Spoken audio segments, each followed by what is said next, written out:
नमस्कार मित्र, आपण आत्ता आलो आहे आपल्या गावामध्येच आहोत आणि शिमग्याची वेगवेगळे क्षण टिपण्याचा प्रयत्न करतोय आपण. आत्ता आज आहे 8वी होळी ना. हां, 8वी होळी आणि आमच्या पंचक्रोशीतले एक खास आकर्षण, शिमग्याचं आकर्षण. प्रत्येक गावात चालीरीती, प्रत्येक गावातले खेळी हे वेगवेगळ्या प्रकारचं साज आणि वेगवेगळ्या प्रकारची परंपरा आणि पद्धत आहे इकडे आणि ते आम्ही वेगवेगळ्या पद्धतीने दाखवण्याचा प्रयत्नच करणार आहोत. आपण आज जे आमच्या पंचक्रोशीचं जे खास आकर्षण आहे नट्टा, पंधेरीचं ग्रामदैवत आहे. पंधेरीची ग्रामदेवता वाघजाई, त्यांचं हे खेळांचा प्रकार आहे आणि आम्ही त्यासाठी चाललो आहे भाटीमध्ये. आणि भाटीमध्ये हे तुम्हाला आम्ही आत्ता देरदेच्या पुलावर आहोत आणि देरदेच्या पुलावर आम्ही आत्ता जाणार आहोत. भाटी इकडे गाव आहे तशी आणि तिकडे ते खेळे आलेले आहेत आणि तुम्हालाही आवडेल हे खेळी बघायला. कोकणात वेगवेगळ्या प्रकारचे म्हटले तर कोण खेळ म्हणजे लाल कलरचा एक पूर्ण एक वनपीस सारखा घालून कोण हे खेळ असतात, कोण संकासूर असतात. तर आम्ही चाललो आता नकटा दाखवणार तुम्हाला. नकटा हे खास आमच्या पंचक्रोशीतलं अगदी दाभोळपासून पंधेरीपर्यंतचं खास आकर्षण आहे आणि तुम्हाला देखील आवडेल आणि आम्ही तो तुम्हाला आमच्या परीने दाखवण्याचा प्रयत्न करणार आहोत. ओके, तर आपण चाललो नकटासोबत आहे अक्षय आणि अक्षय लवंदे, सोबत आहे श्रेयश धुमाळ, उणी गावाचे धडाडीचे कार्यकर्ते, युवा कार्यकर्ते. ओके, तर आपण चाललो आता भाटीमध्ये. निसर्ग सौंदर्य आम्ही दाखवतोय. तुम्ही आमचं त्याच्यात गाव पण बघू शकता. हे देरदेवडचं समाज मंदिर. ओके,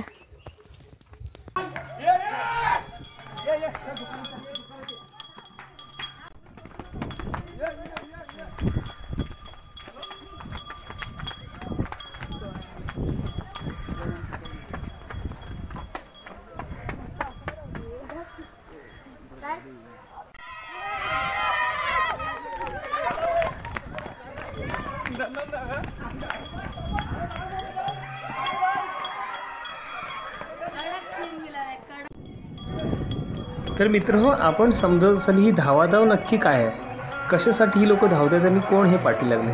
तर हे आहे पंधेरी गावचं ग्रामदैवत वाघजाईचे खेळी आहेत. यांना आमच्याकडे नकटा म्हणून संबोधलं जातं आणि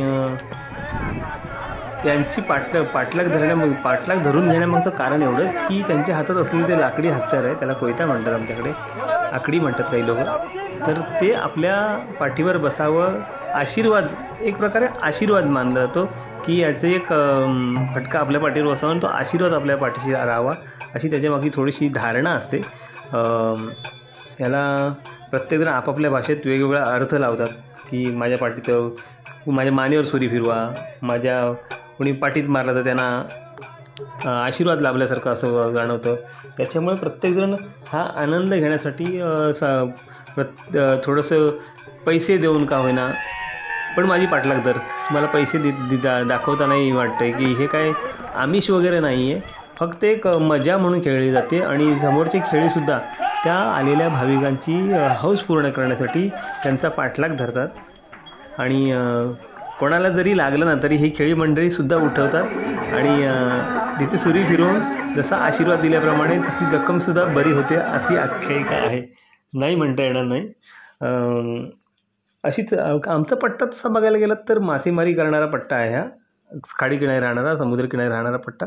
सगळी लोक मासेमारी करण्यासाठी वर्षभर पाण्यात काम करत असतात आणि शिमगा लागला की मग ऑटोमॅटिक यांची पावलं आणि मनासहित ही लोक घराकडे येतात. दरम्यानच्या काळात ही आपली पूर्णतः मासेमारी बंद करून, मासेमारीच्या बोटी किनाऱ्याला नांगरून ह्या सणाचा म्हणजे नकट्यापासून पुढे पालखी येईपर्यंतचा शिमगा सणाचा आनंद लुटण्यासाठी ही मंडळी, सगळी दर्यावर्दी मंडळी आवर्जून आपल्या घराकडे येतात आणि हा सगळा सणाचा आनंद लुटून पुन्हा दर्याबरोबर दोन हात करण्यासाठी पुन्हा सज्ज होतात. तोच जोश आणि तोच आनंद घेऊन पुढच्या वर्षी हेच खेळ येणार, हे आमचं ग्रामदैवत येणार किंवा आमच्या गावची पालखी येणार, ह्याची वाट बघत वर्षभर ही मंडळी समुद्राशी दोन हात करत असते.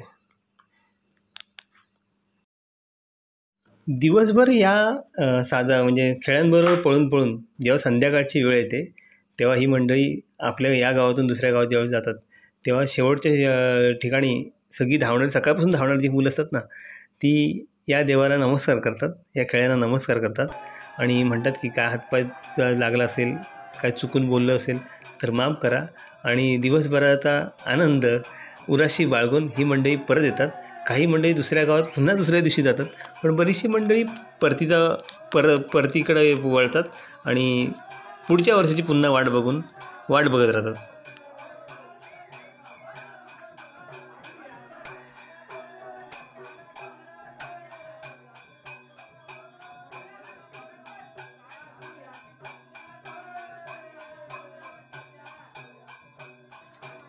ही खेळी मंडळी म्हणजे एकाने साज घातलेला असतो, ज्याला नकटा म्हणतो आपण.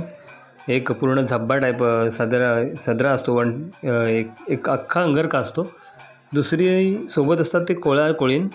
आणखीन मृदुंग वाजवणारा एक असतो, एक मोठा झांज म्हणजे मोठा चकवा वाजवणारा एक असतो आणि पारंपरिक गीतं म्हणत. काही गीतांमध्ये एवढा अर्थ लपलेला असतो. एखाद्या ठिकाणी जर अंगण सुंदर दिसलं, त्या अंगण सुंदर अंगणावरून सुद्धा एक गाणं आहे, या बाईचं अंगण चांगलं वगैरे असं. अशी खूप सुंदर गाणी यांच्या या खेळामध्ये वापरली जातात. सोबतच आंघोळीचं एक गाणं आहे आणि आंघोळीच्या गाण्यामध्ये एखाद्या मुलाला तिथे आंघोळीसाठी बसवलं जातं आणि अगदी त्याला साबण लावला जातो, पावडर वगैरे लावली जाते आणि तसे खेळी म्हणजे हे ज्यांनी साथ घातलेला असतो ते ॲक्शन करताना तुम्हाला दिसत आहेत ह्याच्यामध्ये. एखाद्या मुलाचं लग्न झालं असेल किंवा एखाद्या मुलीचं लग्न झालं असेल किंवा लग्न ठरलं असेल तर अशा मुलांना किंवा मुलींना शोधून मुलं ज्यांनी साज घातला आहे म्हणजे जे खेळ मेन नाट्याच्या वेशात जे आहेत त्यांना सांगितलं जातं की यात हा नवीन नवरदेव आहे, नवीन नवरी आहे असं चिडवलं जातं. मग त्याच्याजवळ जाणार, त्याला पकडणार आणि त्याच्याकडनं फुलाची पाकळीच्या रूपात दक्षिणा रूपात फुलाची पाकळी घेणार आणि ज्या लोकांना भीती वाटते ती लोकं अगदी सकाळी नकट्याचा खेळ आमच्या गावात किंवा वाडीत येण्याच्या अगोदरच वाडी सोडून अगदी एकतर दुसऱ्या गावात तरी जाणार किंवा दुसऱ्या ठिकाणी कुठेतरी जाऊन लपून बसणार किंवा आपल्याच घरात कुठेतरी असे दुसऱ्या ठिकाणी लपून बसणार. इथं कोणाला माहिती नसणार आणि एखाद्याला जर माहिती पडलं तर त्याला अगदी शोधून काढून तिथपर्यंत नकट्याला घेऊन जातात आणि त्या माणसाला घाबरवलं जातं आणि उलडालेली गाळण बघून तुम्हाला सगळ्यांना हसायला येईल. याच्यात काही भीतीदायक प्रकार नसतो, पण एक काही लोकांना भीती वाटते असं, पण त्यांना आणखीन घाबरवलं जातं.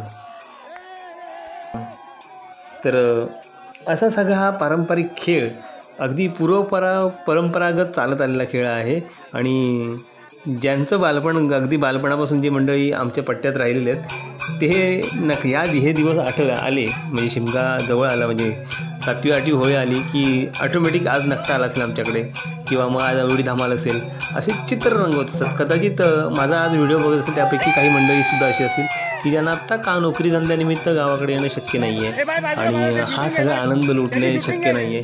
तर त्यांना वेगवेगळ्या पद्धतीने यूट्यूबच्या माध्यमातून छोटे व्हिडिओ काही लोक मंडळी मागवून घेतात की मला व्हिडिओ पाठव, नकट्याचा व्हिडिओ पाठव. एवढी आस लागलेली असते ह्या सगळ्या मंडळीला.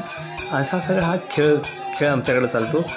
तुम्हाला या खेळाबद्दल काय वाटलं याबद्दल आम्हाला नक्की कमेंट्समध्ये कळवा आणि अशाच नवनवीन आणि वैशिष्ट्यपूर्ण व्हिडिओसाठी आमच्या चॅनलला लाईक करा, सबस्क्राईब करा आणि हो आमच्याही कोकणातली परंपरा आपल्या मित्रपरिवाराशी शेअर करायला विसरू नका. धन्यवाद.